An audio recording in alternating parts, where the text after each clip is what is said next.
The U.S. Embassy is now open in Cuba. News 13 brought it to you live as the American flag was raised outside the embassy today. It is an historic moment in U.S.-Cuban relations, but more work is ahead for the two former Cold War enemies.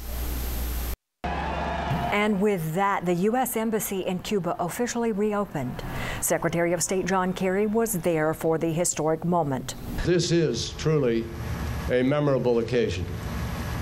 A day for pushing aside old barriers and exploring new possibilities.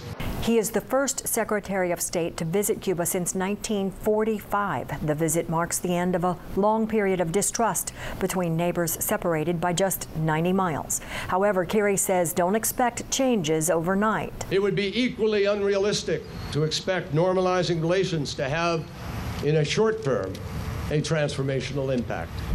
After all, Cuba's future is for Cubans to shape.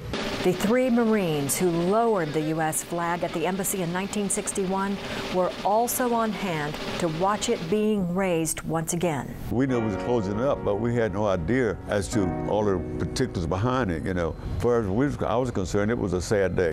This all comes after President Obama began thawing the chilly relations between the two nations, taking Cuba off the official state sponsors of terror list, relaxing travel restrictions, and resuming diplomatic relations.